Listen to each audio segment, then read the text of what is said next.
हुजूर आला हजरत मुजद्दिद दीनो मिल्लत माहिए शिरको बिदत इमाम अहमद रजा खान फाजिल बरेलवी अलैहि रहमतो व रिजवान इरशाद फरमाते हैं, हश्र कब्र में लहराएंगे ता हश्र चश्मे नूर के, कब्र में लहराएंगे ता हश्र चश्मे नूर के, जलवा फरमा होगी जब तलात रसूलुल्लाह की। अब जरा आइए आप जरा जहन लगाएं और जहन को हाजिर करें। हुजूर आला हजरत अलैहि रहमतो व रिजवान फरमाते हैं, हश्र तक लहराएंगे, कब्र में लहराएंगे ता हश्र चश्मे नूर के, जलवा फरमा होगी जब तलअत रसूलुल्लाह की। एक मिजाज मिलता है, अगर आज कोई नमाज पढ़ता है तो उसका मकसद ये होता है खुदा मेरे गुनाहों को माफ कर दे। अगर कोई कुरान का कारी तिलावत करता है उसका मकसद ये होता है खुदा मुझसे राजी हो जाए, उसका मकसद ये होता है अल्लाह और अल्लाह के रसूल मुझसे राजी हो जाए। लेकिन मैं आपको एकदम शॉर्टकट में आपके ज़हन तक अपनी आवाज को और अपनी गुफ्तगू को पहुंचाने की कोशिश कर रहा हूं। अगर कोई मदीनतुल मुनव्वरा जाता है, मकसद क्या है? अल्लाह का रसूल मुझसे राजी हो जाए। मकसद क्या है? जो फजीलतें मदीनतुल मुनव्वरा में हाजिरी की है वो मुझे नसीब हो जाए, वो मुझे मयस्सर आ जाए। आओ जरा ज़हनो फिक्र को करीब करो। मेरे आका दोनों आलम के दाता जनाब अहमद मुस्तफा मोहम्मद मुस्तफा सल्लल्लाहु ताला अलैहि वसल्लम इरशाद फरमाते हैं, मन ज़ारा कबरी वजबत लहू शफाअती। जिस किसी ने मेरे कब्र की ज़ियारत की उस पर मेरी शफाअत वाजिब हो गई। मुख्तसर करके मैं ये बताना चाहता हूँ, अगर कोई लाख 2 लाख रुपया खर्च करके मदीनतुल मुनव्वरा में जाता है, हज के गर्ज से जाता है, मकसद ये होता है अकाई कायनात की बारगाह में हाजिर हो जाए, रोज़े रसूल का दीदार कर लिया जाए, रोज़े रसूल पर हाजिरी की सआदत से बहरामंद हो लिया जाए। लेकिन आओ मैं आपको बताऊं, जब आप कब्र में जाते हो और कब्र में जाने के बाद जैसी ही आपको दफन करके लोग लौटते हैं, अभी 40 कदम ही चले हैं, अभी 40 कदम के बराबर ही वक्त गुजरा है, मुनकर नकीर फरिश्ते कब्र में हाजिर आ जाते हैं और सवाल होना शुरू हो जाता है, बताओ तेरा रब कौन है? अब वो इंसान जिसने सोते वक्त अल्लाह को याद किया है, जागते वक्त अल्लाह को याद किया है, सजदे की हालत में अल्लाह को याद किया है, रुकू की हालत में अल्लाह को याद किया है, कुरान की तिलावत में अल्लाह को याद किया है, जिसका उठना खुदा के लिए है, जिसका बैठना खुदा के लिए है, जिनका चलना खुदा के लिए है, जिनकी गुफ्तगू खुदा के लिए है। अब उसके सामने सवाल हो रहा है, बताओ तेरा रब कौन है? उसके बाद वो इंसान जवाब देता है, रब्बी अल्लाह, मेरा रब अल्लाह है। अब दूसरा सवाल होता है, माँ दीनों का, बता तेरा दीन क्या है? अब उसके ताल्लुक से सवाल किया जा रहा है, ए बंदा मोमिन, अब जब दुनिया में तुम आए, माँ के शिकम से निकलने के बाद जब तूने दुनिया में कदम रखा और कदम रखने के बाद जब बचपने गुजार लिए तो खेल और तमाशे के वक्त खत्म हो गए और जैसी ही अक्ल और शऊर की मंजिल में कदम रखा तो उस्ताद ने तुम्हें बताया होगा कि तेरा रब कौन है। उसके बाद जो उस्ताद का सबक होता है वो सबक ये होता है कि अब इस्लाम क्या है,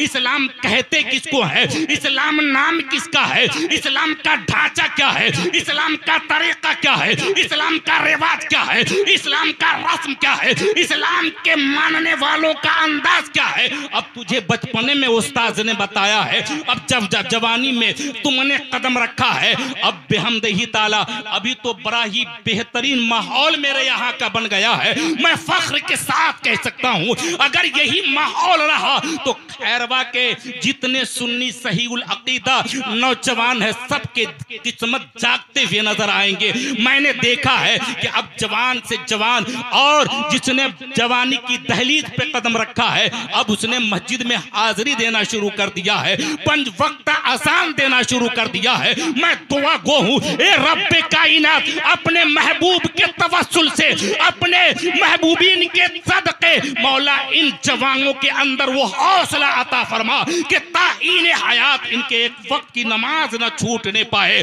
और ताहीन हयात इनकी जमात न छूटने पाए।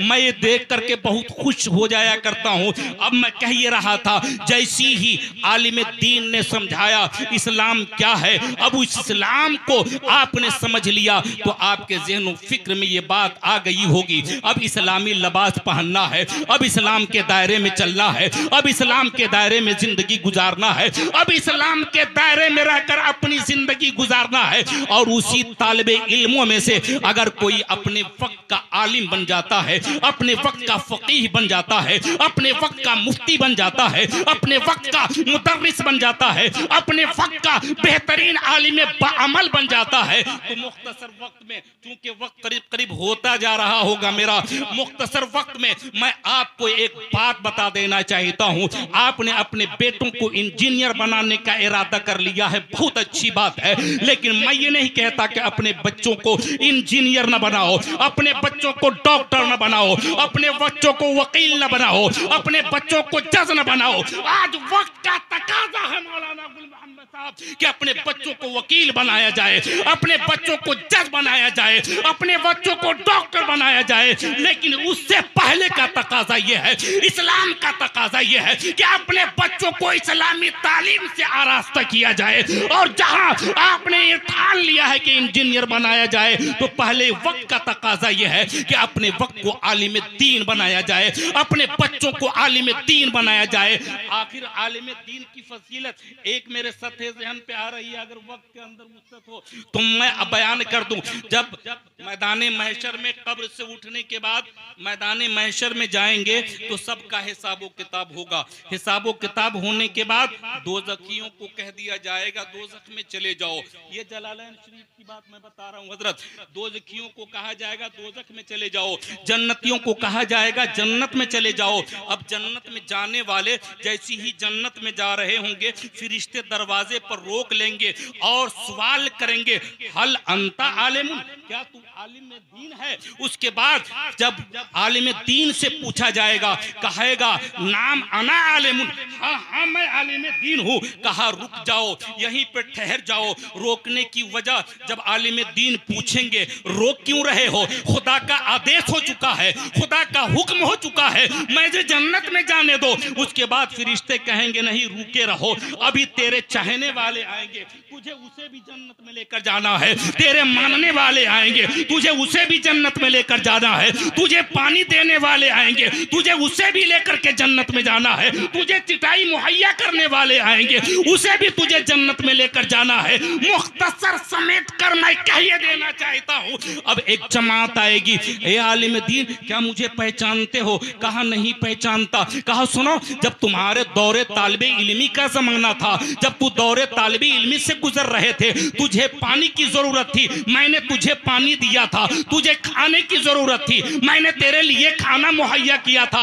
आज अकेले जन्नत में जा रहे हो, वो आलिम दीन रब की बारगाह में आरिज़ा पेश करेगा, मौला तूने किस बुनियाद पर मुझे जन्नती बनाया है? तो हातिबे गैबी की जब आवाज आएगी कि सुनो, तुम्हें इल्म दीन हासिल करने और उस पर अमल करने की बुनियाद पे जन्नती बनाया है। कहा मौला जब मैं आलिम दीन बन रहा था, उस आलिम दीन बनने में इसने मेरी ताउन की थी, मौला इसे भी जन्नती बना दे। हातिबे गैबी की आवाज आएगी, जा इसे भी जन्नत में लेकर चला जा। दूसरा आएगा, मैंने तेरे लिए खाने का इंतजाम किया था, मौला इसे भी जन्नत में जाने दे। कहा इसे भी जन्नत में लेकर चला जा। मुख्तसर ये हदीस पाक के ज़बानी के एक आलिम बाअमल अपने साथ खानदान को जन्नत में लेकर जाएगा।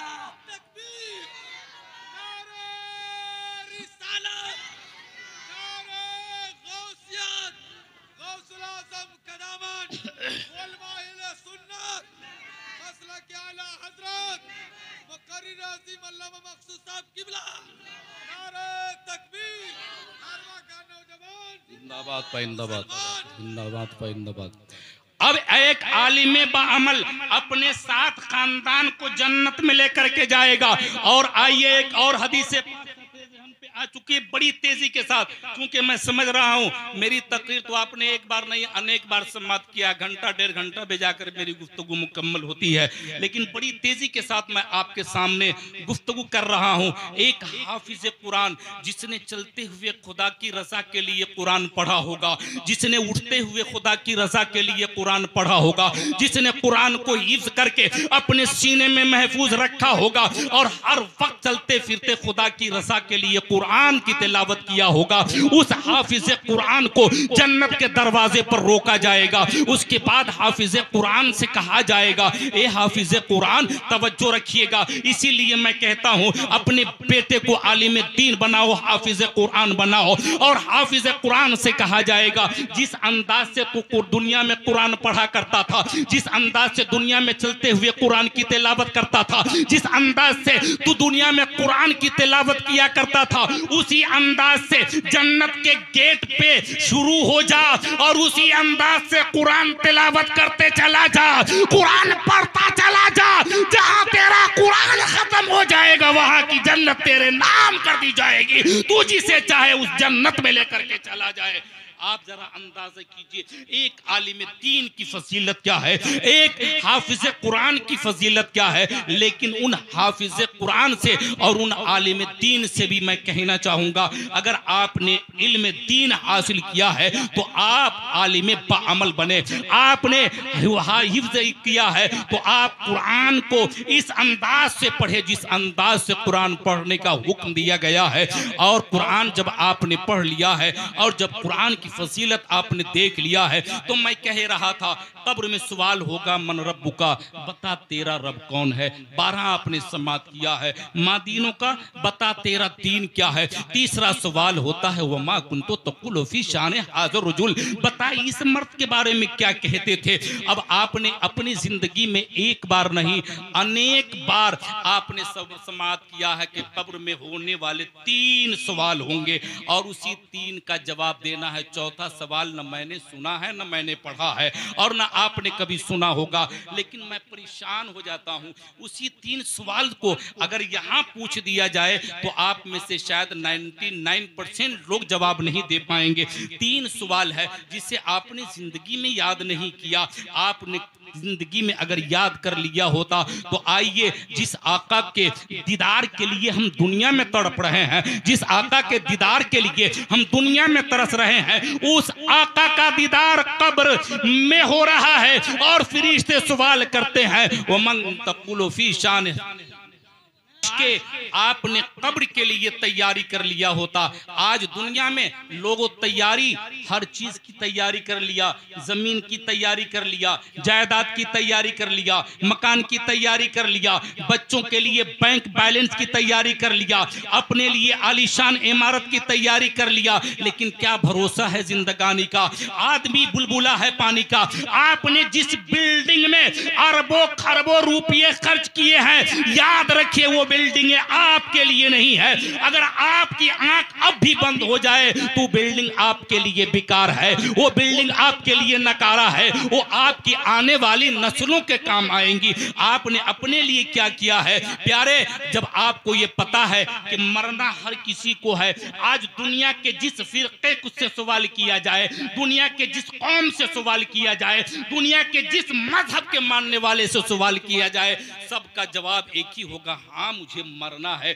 आपको भी अगर आपसे पूछा जाए आपका जवाब होगा हाँ मुझे मरना है। तो जिस इमारत में हमें चंद दिन रहना है उसके लिए हमने पता नहीं क्या तैयारी कर रखी है, लेकिन जहां हमेशा हमें रहना है, जहां आपको जाना ही जाना है और सबको यकीन है कि कब्र में एक न एक दिन जाना है, तो वहां के लिए आपने क्या तैयारी किया है प्यारे? जब आपको पता है कि वहां हर हाल में जाना है, हम चाह करके भी वहां न जाना चाहे तो नहीं बच सकते। सकते हैं, हम न चाह के भी वहां हमें जाना है, तो सबसे पहले जरूरी है कि हम वहां की तैयारी करें। वहां की तैयारी के लिए हमें क्या करना है? अल्लाह की रजा के लिए अल्लाह की इबादत में लग जाएं, अल्लाह और उसके रसूल की रजा के लिए कुरान की तिलावत में लग जाएं। वहां की तैयारी के लिए हम जब चलें तो ये सोच के चले कि जो कदम मेरा उठ रहा है, कहीं इस कदम को उठाने से रसूल बावकार ने मना तो नहीं फरमाया है। जहां हम जो काम कर रहे हैं, कहीं इस काम से रसूल बावकार ने मना तो नहीं फरमाया है,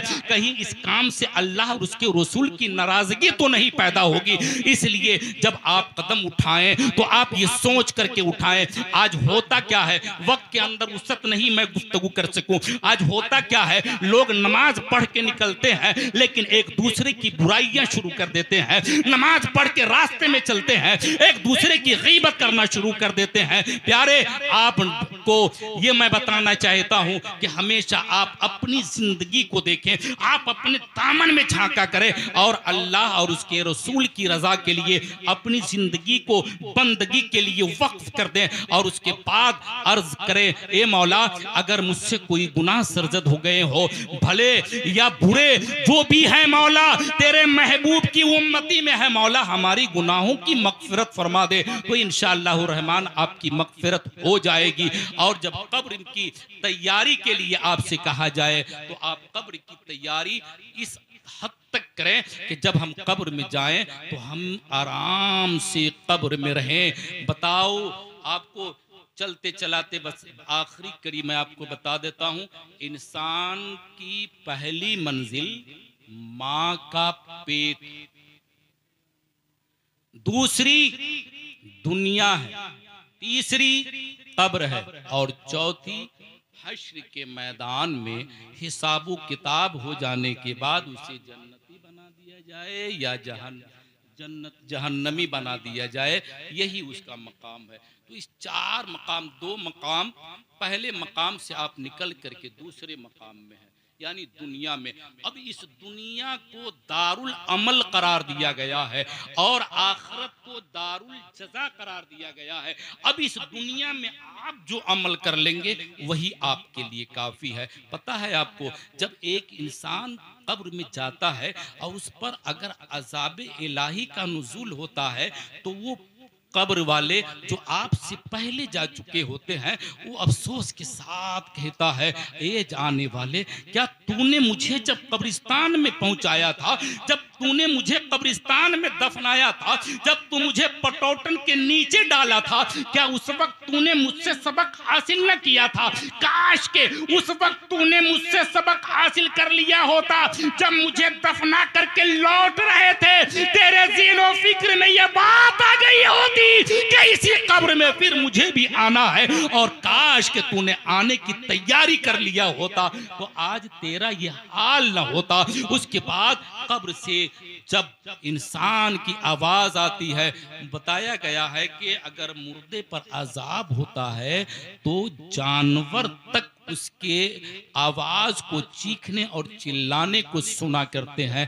आप भी जरा अंदाजा करें कि जब आप कब्र में जाना है तो कब्र की तैयारी करें, अल्लाह और उसके रसूल की रजा में अपनी जिंदगी गुजारें। जिस चीज से अल्लाह के रसूल ने मना फरमाया आप उससे रुके, जिसे करने की इजाजत दिया आप उससे करें, और अपनी जिंदगी में जब कोई नमाज पढ़े, इन मुक़द्दस उलमाए किराम की बीच बड़ी जिम्मेदारी के साथ मैं ये कह करके अबू रुखसत हो रहा हूं, जब आप कोई नमाज के लिए खड़ा हो तो आपके दिल का इरादा ये हो, मौला तू जानता है, हो सकता है मेरी जिंदगी की आखिरी नमाज यही हो, मौला मुझे इस नमाज के सदक़े में मेरी गुनाहों की मग़फ़िरत फरमा दे, मौला मेरे कब्र में इस नमाजों के जरिए रोशनी अता करना, मौला मैदान महशर में मुझे इस नमाजों के जरिए जन्नती बना देना।